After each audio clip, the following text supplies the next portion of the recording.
Look around you. What do you see? What kinds of things surround you?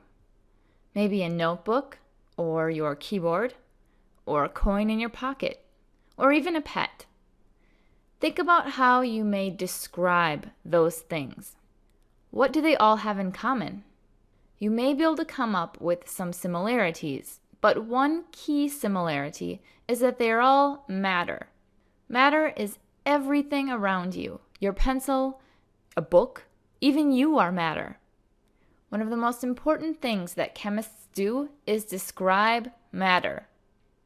Matter is anything that has mass and takes up space. Chemists spend their days working with matter, describing it, making measurements, and even changing its form. Let's take a closer look at a coin in your pocket. It is made from a metal. You can tell it is made from a metal because it's shiny and maybe has a silvery color. Those two descriptions I gave it were called physical properties. A physical property is a characteristic that can be observed or measured without changing the composition. If you toss your coin into a fountain, it will sink. This is because your coin is more dense than the water in the fountain. Density is another example of a physical property. Your coin may be a little wet, but it is still composed of the same material as it was before you tossed it in the fountain. Other examples of physical properties include color, smell, boiling point, mass, volume, and temperature. Now let's talk about your car. Your car is likely made from a metal as well. How can you tell? It probably has a very similar density as the coin in your pocket. What other properties does a car have? If you've ever seen a fender bender, then you know that metals are quite bendable. When they hit something, they dent instead of shattering like glass. This property is known as malleability. It is a property that almost all metals share and is a physical property because your car is still composed of the same metal after it's dented. It just may look a little different.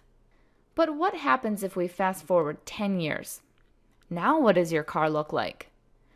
Chances are that it may be starting to form some rust. Unfortunately, the iron that was used to make your car is not the most stable of the metals.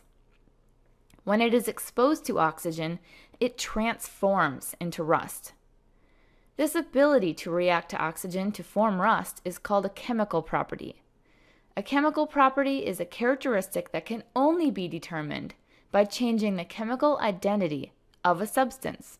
What we started with was iron, but when it reacts with the oxygen in the air, it turns to iron oxide, or rust. What are some of the physical properties of rust? Are they anything like the properties of iron? Are they anything like the properties of oxygen?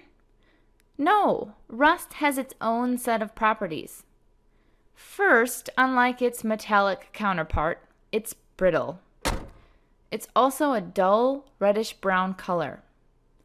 So the ability to react with oxygen is a chemical property of